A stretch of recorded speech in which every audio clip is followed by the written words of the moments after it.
The rain slammed against the windshield so hard, it sounded like gravel thrown from the sky. Lucas Carter leaned forward over the steering wheel, squinting through the blur of water and headlights. His old pickup rattled beneath him as thunder rolled across the dark highway. He had been working for 14 hours straight, grease under his nails and exhaustion heavy in his bones. All he wanted was to get home and see his daughter before she fell asleep. Then lightning cracked across the sky. For a split second, the road ahead lit up like daylight, and Lucas saw them. Two young women standing beside a sleek black car on the shoulder, soaked by the storm, waving their arms desperately for help. Lucas tightened his grip on the wheel. He should keep driving. God knew he already had enough problems. But something in their faces made him slow down. And the moment he touched the brakes, he unknowingly stepped into a story that would decide his entire future. 3 days. That was all Lucas Carter had left. 3 days before, a judge would decide whether he was allowed to keep raising his 8-year-old daughter, Lily. 3 days before, the court might take her away and send her to live with the woman who had already walked out on her once. 3 days to prove that love meant more than money. But right now, Lucas wasn't thinking about the courtroom. Right now, he was staring at two strangers standing helpless in the middle of a violent storm. He pulled the truck onto the shoulder. Water splashed up around the tires as the engine idled. For a moment he stayed inside the cab, watching them through the rain. They stood close together under the open door of their car, shivering. "What are you doing, Lucas?" he muttered to himself. He didn't have time for this. Not tonight, not with everything on the line. But he was already reaching for the door handle. Cold rain hit him instantly as he stepped outside. Within seconds his shirt clung to his skin. The storm smelled like wet asphalt and electricity. The two young women looked up when he approached. They were identical. Same dark hair plastered to their faces, same frightened eyes, maybe 19 or 20 years old. "Car trouble?" Lucas called over the thunder. One of them nodded quickly. "It just died," she said, her voice shaking. "We've been stuck here for almost an hour." "Our phones are dead," the other added quietly. No one stopped. Lucas glanced at the car, a silver BMW, the kind of vehicle he only saw when wealthy clients brought them into the repair shop, until tonight. "Mind if I take a look?" he asked. "Please," they said together. Lucas walked around to the front and lifted the hood. Rain poured down the back of his neck as he leaned over the engine. Even in the storm, he spotted the problem quickly. Corroded battery terminals. Loose connection. Simple fix. Just not something they could handle alone in a storm like this. He shut the hood. "Battery's dead," Lucas said. "You're not going anywhere tonight without a jump." The twins exchanged worried looks. "We could call our dad," one said uncertainly. "But he's probably busy." The other finished quietly. Lucas noticed the tone in her voice. Not anger, not even frustration, just quiet disappointment. He knew that feeling. "Look," Lucas said after a moment. "There's a motel about 15 minutes down the road. I can give you a ride there. You can call for help in the morning." Both girls stared at him like they couldn't believe what they heard. "You'd really do that?" one asked. Lucas shrugged. "Can't leave you out here in a storm." A moment later, they grabbed their bags and hurried into his truck. The contrast was almost funny. Their expensive car sitting, abandoned on the side of the highway while they climbed into a battered pickup with cracked leather seats. But neither of them complained. They just looked relieved. "I'm Ava," the girl in the passenger seat said as Lucas pulled back onto the highway. "My sister Emma," the other said from the back seat.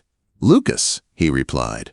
The windshield wipers struggled against the heavy rain as they drove through the darkness. "Thank you for stopping," Emma said softly. Most people didn't. Lucas kept his eyes on the road. "People are nervous these days," he said. "Hard to blame them." "But you stopped," Ava said. Lucas was quiet for a moment. "I have a daughter," he finally said. "If she was ever stranded somewhere, scared like this, I'd hope someone would stop for her." The truck grew quiet except for the rhythm of the rain. "What's her name?" Emma asked. "Lily." "That's pretty," Ava said. Then she hesitated. "Do you see her a lot?" Lucas felt his jaw tighten. Every chance I get, he said. Then he added quietly, which might not be for much longer. The words slipped out before he could stop them. What do you mean? Emma asked gently. Lucas stared at the dark road ahead. Her mother's trying to take full custody, he said. Says I'm not fit to raise her because I don't make enough money. The twins went silent. We go to court in 3 days. That's awful, Ava whispered. Lucas gave a small shrug. I'm doing everything I can. 2 jobs, saving every dollar, showing up to every school event. Lightning flashed across the sky. But sometimes, he said quietly, it feels like the world already decided I'm not good enough. Emma leaned forward between the seats.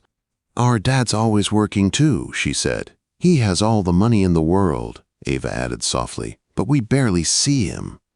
Lucas glanced at her. You should tell him that. We've tried, Emma said. He thinks providing is enough. Lucas nodded slowly. Sounds lonely. Ava looked out the rain-covered window. It is. They drove the rest of the way mostly in silence. 20 minutes later, Lucas pulled into the parking lot of a small roadside motel. The twins gathered their things and stepped out into the rain. Ava paused before closing the truck door. Thank you, Lucas, she said sincerely. You didn't have to stop tonight. Lucas gave a tired smile. Hope someone would do the same for my kid. Emma hesitated before following her sister toward the motel entrance. I hope the judge sees what we see, she said softly. Lucas frowned slightly. What do you mean? Emma just smiled. That you're a good dad. Quote. They disappeared into the lobby. Lucas sat in his truck for a moment, rain still hammering the roof. 3 days. 3 days until the courtroom. 3 days until a stranger in a black robe decided whether he deserved to keep his daughter. Lucas started the engine and drove back into the storm. He had no idea that the stranger who would decide his future was about to walk into his life sooner than he ever expected, and that the 2 girls he had helped tonight were the judge's daughters. The courthouse smelled like polished wood and quiet fear. Lucas Carter sat at the defense table, with his hands clasped so tightly his knuckles had turned pale. Across the room, tall windows let in soft morning light, but it did nothing to calm the storm inside his chest. 3 days had passed since that night on the highway. 3 days of restless sleep, long work shifts, and silent prayers that somehow things would work out. Beside him sat his public defender, Mr. Harris, a tired man with glasses sliding down his nose and a stack of papers that looked far too thin to win a battle like this. You okay? Harris whispered. Lucas nodded, though his stomach felt like it had dropped through the floor. Across the aisle sat his ex-wife, Natalie Carter. She looked calm, perfectly calm. Her navy dress was pressed and elegant. Her lawyer sat beside her in a sharp gray suit, flipping through a thick folder with confident ease. The man looked like someone who had never lost a case in his life. Natalie didn't even glance at Lucas. Not once. All rise, the bailiff called. Everyone in the courtroom stood. Lucas swallowed hard as the door behind the judge's bench opened. The man who stepped through it was tall, dignified, and carried the quiet authority of someone used to being obeyed. His hair was silver at the temples and his expression calm but sharp. Judge Daniel Whitaker. Lucas froze. For a second, his brain refused to understand what he was seeing. But then it clicked. The eyes. The same eyes he had seen 3 nights ago in the rain. The same strong jaw. The same unmistakable resemblance. His heart dropped into his stomach. Those girls, Ava and Emma. This was their father. Lucas felt the blood drain from his face as Judge Whitaker sat down behind the bench and opened the case file. For a brief moment, the judge's eyes lifted. They landed directly on Lucas. Recognition flashed between them like lightning. Then it was gone. Good morning, Judge Whitaker said calmly. We are here today regarding the custody hearing of Lily Grace Carter. Lucas barely heard the rest of the words. His mind was racing. Did the judge remember him? Of course he remembered. Would he recuse himself? Would he think Lucas had somehow planned this? Before either lawyer could begin, Judge Whitaker spoke again. Before we proceed, he said slowly, I'm calling for a brief recess, 15 minutes. Murmurs spread through the courtroom. Natalie's lawyer frowned. That's unusual. Mr. Harris whispered beside Lucas. Lucas couldn't speak. 10 minutes crawled by like hours. Then the bailiff approached their table. "Mr. Carter," he said quietly, "the judge would like to see you in his chambers." Natalie's lawyer immediately stood. "We object to any private conversation," he said sharply. "The judge didn't ask for your opinion," the bailiff replied. "Mr. Carter, please follow me." Lucas stood on shaky legs. Mr. Harris grabbed his arm. "Just be honest," he whispered. "That's all you can do." Lucas nodded. The hallway outside the courtroom felt strangely quiet. The bailiff led him through a wooden door and into a large office filled with bookshelves and tall windows overlooking the city. Judge Whitaker stood near the window with his hands clasped behind his back. He didn't turn around right away. "Sit down, Mr. Carter," he said calmly. Lucas sat in the chair across from the desk. His heart hammered so hard he could hear it in his ears. After a moment, the judge turned. His face was serious but not angry. "3 nights ago," Judge Whitaker began, "my daughters called me from a motel." Lucas swallowed. "They were stranded on Highway 17 during a storm," the judge continued. "Their car had broken down. They'd been there for nearly an hour." He paused. No one stopped. Lucas stared at the floor. "Until you did." The room fell silent. "I didn't know who they were," Lucas said quickly. "I swear I didn't." "I know you didn't," the judge said. "That's exactly why it matters." Judge Whitaker sat down at his desk and folded his hands. "They told me about you," he continued, "about how tired you were, about how you had your own problems, about how you still stopped anyway." Lucas felt his throat tighten. "They told me about your daughter," the judge said. "About the custody hearing." Lucas looked up. "You shouldn't know that," he said quietly. "I didn't," the judge replied. "Until I read your file."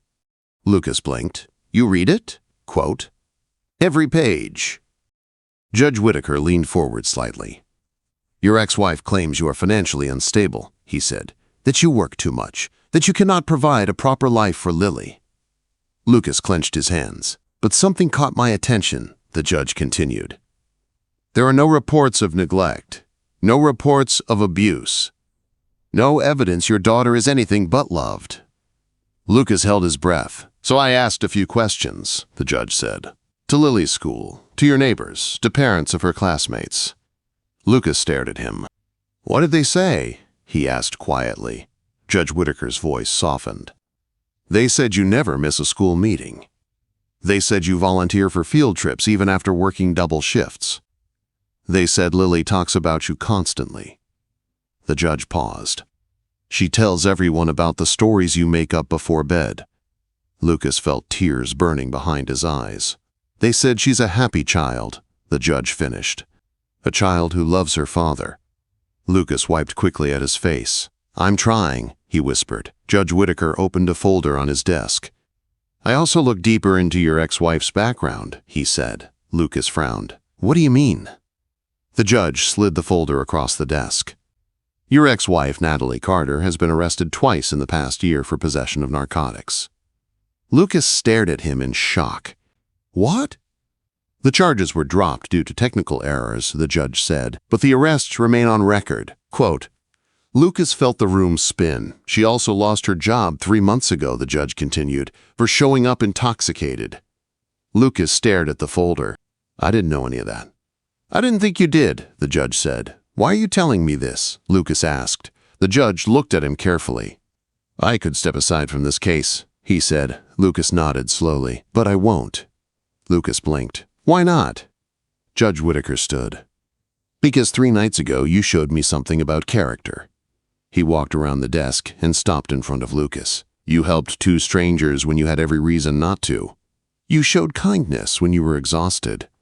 You stopped when everyone else kept driving." Lucas couldn't hold the tears anymore.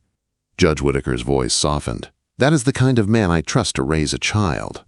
Lucas looked up at him, stunned. The judge placed a hand on the back of the chair. "My daughters asked me to tell you something," he said. Lucas waited. "They said Lily is lucky." The judge paused. "They said she has the kind of father they always wished they had." Lucas covered his face for a moment. Then Judge Whitaker straightened. "I'm returning to the courtroom," he said, "and I'm going to make sure the truth is heard." He opened the office door. Let's finish this. When Lucas Carter walked back into the courtroom, the air felt different. Every sound seemed louder, the scrape of chairs, the whisper of papers, the quiet murmur of people waiting to see what would happen next. Across the aisle, Natalie sat stiff and pale. Her lawyer leaned close to her, whispering quickly, his confident expression now edged with tension. Lucas returned to his seat beside Mr. Harris. "What happened?" the lawyer asked under his breath. Lucas shook his head slightly. I think the truth is about to come out." Before Harris could respond, the bailiff stepped forward. "All rise." Judge Daniel Whitaker entered the courtroom again and took his seat behind the bench. His face was calm, professional, impossible to read, but Lucas noticed the folder in his hands, the same folder from the judge's office. "Please be seated," Judge Whitaker said. Everyone sat. For a moment, the courtroom fell completely silent. Then the judge spoke. Before opening statements begin, he said, "This court has received new information relevant to this case." Natalie's lawyer stood immediately. "Your Honor, what information? We were not notified of any new evidence." Judge Whitaker looked directly at him. "You were not notified because your client failed to disclose it." The words landed like a thunderclap. Natalie's face turned white. "Mrs. Carter," the judge continued calmly, "you presented yourself to this court as a stable parent concerned about your daughter's well-being." He lifted the folder. "But you neglected to mention 2 arrests within the past year for possession of illegal narcotics." Gasps echoed through the courtroom. Natalie jumped to her feet. "Those charges were dropped," she shouted. "They were dismissed due to technicalities," Judge Whitaker replied steadily. "But the arrests remain documented."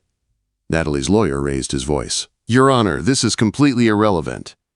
"Sit down, counselor." The judge's voice cut through the room like steel. The lawyer slowly lowered himself back into his chair. Judge Whitaker continued. "This court has also received documentation confirming that Mrs. Carter lost her employment 3 months ago after appearing intoxicated at work." Natalie began shaking her head. "That's not fair," she whispered. But the judge's voice remained calm. "The purpose of this hearing is to determine what environment best serves the child." He closed the folder. "And after reviewing all evidence presented, this court finds no indication that Mr. Lucas Carter has failed in his duties as a father." Lucas felt his heart slam against his ribs. Judge Whitaker looked directly at him. Multiple testimonies confirm that Mr. Carter is consistently present in his daughter's life.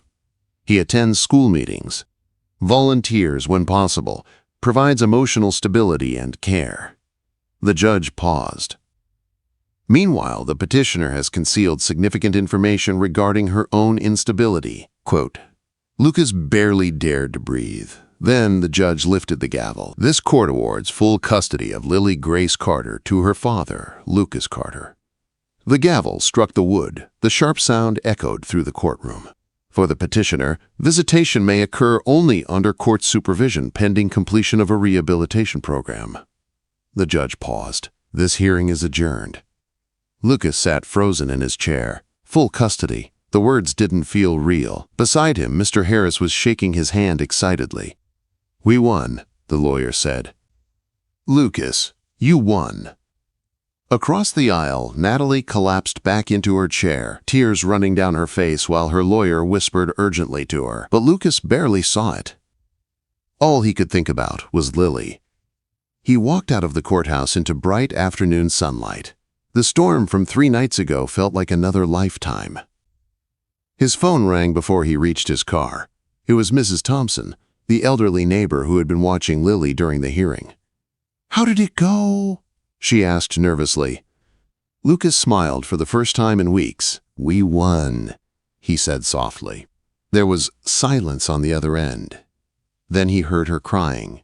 "Oh, thank goodness," she said. Lucas drove home faster than he ever had before. When he opened the apartment door, Lily was sitting on the floor with her coloring books. She looked up quickly. Her eyes were full of fear. "Daddy?" Lucas dropped to his knees and opened his arms. She ran straight into them. He held her tightly, lifting her off the floor. "You're staying with me," he whispered. "Forever, baby?" Lily pulled back and stared at him. "Really?" Lucas nodded, his voice thick. "I promise." Tears spilled down her cheeks as she wrapped her arms around his neck. "I was scared," she said softly. "I know," Lucas whispered, "but you don't have to be anymore." Mrs. Thompson quietly stepped out of the apartment to give them space. For a long time, father and daughter just sat there on the floor, holding each other. Later that afternoon, Lucas took Lily to the small ice cream shop down the street. She ordered chocolate with rainbow sprinkles and gummy bears. Lucas got vanilla. They sat by the window watching people pass outside. "Daddy," Lily said between bites, "what made the judge pick you?" Lucas thought about the storm. About two young women standing alone on the side of the highway. About one small decision. "I helped some people," he said, "and sometimes kindness finds its way back." Lily nodded thoughtfully. "Like karma?" Lucas smiled. "Something like that." As they walked home, Lucas's phone rang again. Unknown number. "Hello?" "Mr. Carter," a familiar voice said. "This is Daniel Whitaker." Lucas stopped walking. "Your Honor," he said quickly, "I was hoping to thank you," the judge said. "But my daughters insisted on doing it themselves." Lucas laughed softly. "They want to invite you and Lily to dinner this Saturday." Lucas looked down at his daughter. She was watching him curiously. "We'd be honored," Lucas said. Saturday evening arrived quickly. Lucas borrowed a clean shirt from a neighbor and made sure Lily wore her favorite yellow dress with the little sunflowers. The house they arrived at sat high on a hill overlooking the city. Ava and Emma answered the door with bright smiles. "You made it," Ava said happily. Emma knelt beside Lily. "You must be Lily." Lily hid shyly behind Lucas's leg. Emma held out her hand. "Want to see our game room?" Lily glanced at Lucas. He nodded. She slowly took Emma's hand and followed her inside. The house filled with laughter within minutes. Dinner was warm and noisy. Stories were shared. Jokes were told. For the first time in a long while, Lucas felt something he hadn't expected. Peace. Later that night, Judge Whitaker stepped out onto the patio with him. City lights stretched below them like a sea of stars. "My daughters told me something recently," the judge said quietly. "They said I wasn't present when they were growing up." Lucas didn't speak. "They were right," the judge continued. "But seeing what you did for Lily, how hard you fight for her, it reminded me what being a father really means." Lucas nodded. "I think we both needed that night on the highway," he said. The judge smiled. "I believe you're right." Inside the house, the sound of laughter floated through the open door. Lily's voice mixed with Ava and Emma's. Lucas listened to it for a moment. A strange and beautiful feeling settled in his chest. Family. Not by blood, but by kindness. 3 months later, Lucas still worked 2 jobs. Money was still tight. But Lily was safe, happy, loved. And somehow, through one small decision on a stormy night, Lucas Carter had gained something he never expected. A second family. Sometimes the smallest acts of kindness change everything. Sometimes helping strangers saves your whole world. And sometimes the people you help become the people who help you the most. If you believe stories still matter, go ahead and hit subscribe, Stories Beyond the Porch. Drop a comment telling me where you're watching from.